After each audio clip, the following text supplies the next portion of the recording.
Salut, une nouvelle vidéo sur l'actualité du MotoGP. Comme d'habitude, on a pas mal de sujets et on va commencer par rapport à ce week-end italien. Après la blessure de Johann Zarco après le week-end de Barcelone, il va donc être remplacé lors de ce week-end du Mugello. Et justement, on va avoir le retour d'un ancien pilote du MotoGP, mais aussi un ancien pilote du Team LCR. C'est Cal Crutchlow qui revient. Là, je vous avoue que c'était quand même une sacrée surprise, je ne l'ai pas vu venir. En parlant aussi un peu de Barcelone, rappelez-vous, après le week-end de Barcelone, il y a eu des tests sur ce même circuit, et malheureusement, il y a un pilote qui a chuté assez lourdement, qui est parti à l'hôpital, c'est Jorge Martin. Alors, on n'a pas eu énormément d'informations sur son état de santé, de comment il se sentait, s'il était blessé véritablement ou non, donc moi, je suis parti du principe que tout allait plutôt bien, et on a quand même appris que l'Espagnol n'est pas vraiment encore à 100% lors de ce week-end donc italien. Il va devoir se remettre. Ça va, il va quand même participer au week-end, mais voilà. Partez quand même du principe qu'il est encore un peu entaché de cette chute du lundi après le week-end espagnol. Alors maintenant, bien évidemment, si on parle de retour, on va aussi revenir sur la situation de Marc Marquez après sa blessure en France lors de la course sprint. On espérait peut-être le retrouver à Barcelone, en tout cas il y avait eu des rumeurs là-dessus. Bon, finalement, évidemment, c'était pas vraiment concret. Mais par contre, ce qui était concret, c'est de l'espérer pour ce week-end italien. Et ça se confirme parce que oui, Marc Marquez a donc annoncé son retour. Mais on se posait quand même la question, qu'est-ce que ça va donner du point de vue du check-up médical? Parce que bien sûr, Marquez peut avoir l'envie de revenir, mais peut-être que les médecins peuvent dire « Bah non, désolé, t'es pas assez remis, donc tu ne peux pas rouler. » Et là, on a pu donc apprendre officiellement que Marc Marquez a passé le check-up médical.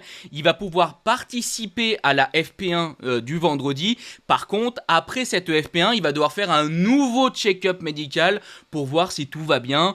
Bon, ça démontre une chose, l'état de Marc Marquez, c'est pas encore ça, il n'est pas remis à 100%, mais ça devrait lui permettre de pouvoir participer tout le long du week-end, en tout cas, on va lui souhaiter. Et pour conclure sur ce week-end italien, si justement vous êtes intéressé de regarder le MotoGP, mais d'un point de vue général même le championnat du monde de moto en Italie, mais aussi pour le reste de la saison, j'ai un sponsor qui peut vous intéresser, c'est évidemment NordVPN.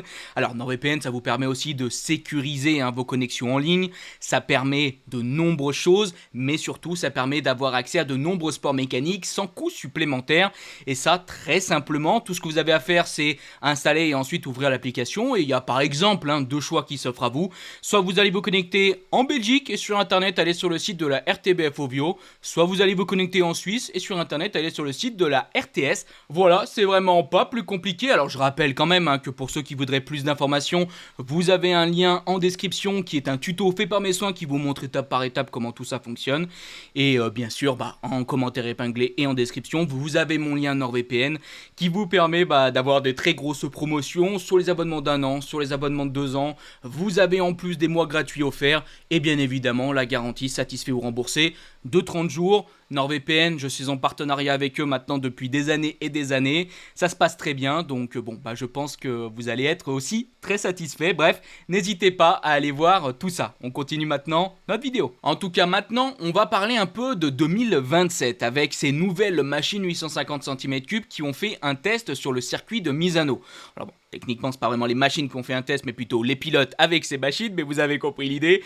En tout cas, on a pu avoir quelques bonnes petites informations. Alors, je vous le dis tout de suite, pour l'instant, c'est assez maigre. On ne sait pas énormément de choses et j'espère que dans les jours à venir, on va en apprendre un petit peu plus. Mais on a pu donc avoir certaines news concernant Ducati. La Ducati 850 cm3 a bien roulé. C'est Nicolo Boulega qui était chargé donc de la tester et de rouler avec cette machine. Et il a effectué à peu près 50 tours.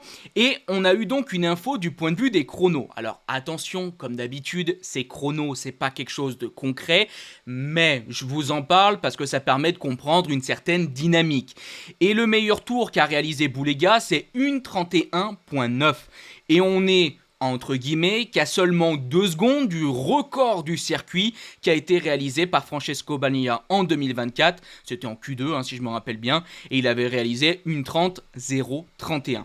Donc, Déjà, ça vient confirmer ce chrono de Boulega que globalement pour l'instant, la dynamique nous dit que ces machines 850 cm3 sont à environ 2 secondes. Ça, si vous suivez les vidéos, on en a déjà parlé, on parle à peu près de cet écart-là depuis le début. Maintenant, il y a plusieurs choses qu'il va falloir prendre en compte, il y a plusieurs paramètres qui vont changer la donne. Déjà, on peut peut-être quand même imaginer qu'au cours de la saison, les pilotes officiels du MotoGP vont possiblement plus attaquer en connaissant mieux les machines qu'un Nicolo Boulega qui l'a fait un petit test sur le circuit de Misano.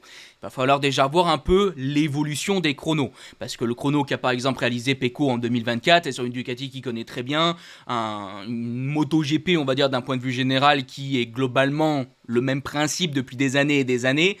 Donc ça c'est déjà à prendre en compte. Je vous rappelle, je crois que c'était des propos de chez KTM qu'on avait pu aussi voir sur la chaîne, ou en tout cas on disait que globalement, oui on parle d'un écart de 2 secondes, mais attention, sur certaines pistes, il pourrait quand même y avoir un écart qui est vraiment bien moindre. Petite info, mais je trouvais ça quand même assez intéressant d'en parler, et on verra au fil du temps l'évolution de cette machine 850 cm3. Et techniquement, pour avant-dernier sujet, on va continuer de parler de Ducati, plus précisément du giron Ducati, avec les propos de Gigi Dall'Igna qu'il a fait sur la Gazzetta dello Sport, où il parle un peu de Francesco Bagnaia, et on comprend bien qu'aujourd'hui, Ducati semble avoir, entre guillemets, lâché Pecco, et ça vient aussi bien confirmer, je pense, que Francesco Bagnaia va partir à la fin de cette saison.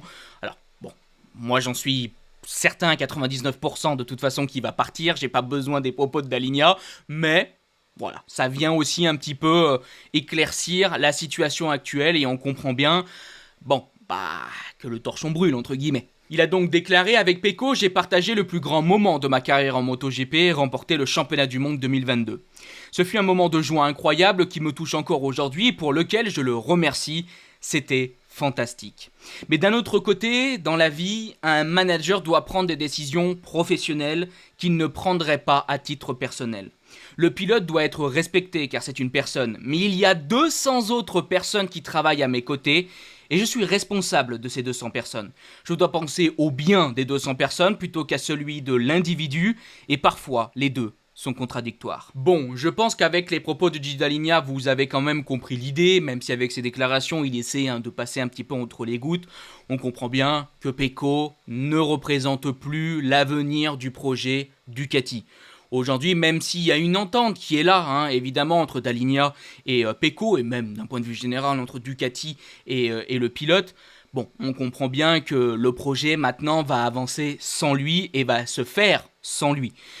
Je pense que l'arrivée de Pedro Acosta, évidemment, va aussi écrire d'une certaine manière une nouvelle histoire chez Ducati. Je pense qu'Acosta, c'est celui qui va normalement représenter l'avenir de la marque. Alors, Marc Marquez, il est là, mais bon, Marc Marquez, on va pas se mentir, il n'a pas encore des années en MotoGP. Bon, après, on verra, parce qu'on se rappelle de Valentino Rossi, qui est resté aussi très longtemps. Bon, après, est-ce que Marc Marquez restera aussi longtemps avec toutes les blessures? Je ne pense pas, mais on verra bien. Bref, pour en tout cas Francesco Bagnaia, c'est assez étonnant comme cette rupture s'est actée alors qu'il était double champion du monde. C'était tellement idyllique cette entente entre le constructeur et le pilote, un constructeur italien, un pilote italien, et puis finalement là, en quelques temps, tout s'est assez rapidement cassé la binette. Après, bon, il a la possibilité d'écrire une nouvelle histoire idyllique chez un autre constructeur italien avec Aprilia. Alors bien sûr, comme d'habitude, tout ça n'est pas encore officiel, mais normalement, Pecco devrait signer chez Aprilia, et c'est la même chose pour Acosta, normalement, il devrait signer chez Ducati.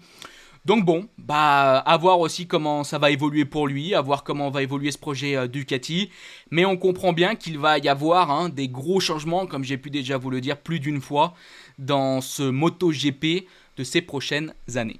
Et justement maintenant, en parlant de situations et de relations compliquées entre un constructeur et un pilote, on va avoir un peu quelques derniers propos qu'on a pu avoir sur ce projet Yamaha, avec évidemment les propos du numéro 1, Fabio Quartararo. Bon, je vous le dis, une nouvelle fois, c'est pas très positif, malgré des résultats quand même ces derniers temps qui ont été encourageants. On a pu voir des choses quand même qui peuvent donner le sourire. On a vu un Fabio Quartararo qui était stimulé, par exemple lors du week-end du Mans, et qui semblait aussi un peu plus heureux de son package. Mais d'un point de vue général, on sait que cette Yamaha V4 allait encore très loin. Mais on peut se poser la question, comment ça évolue? Est-ce qu'on est quand même vraiment dans du mieux aujourd'hui par rapport au début de la saison? Enfin, par rapport vraiment aux toutes premières courses.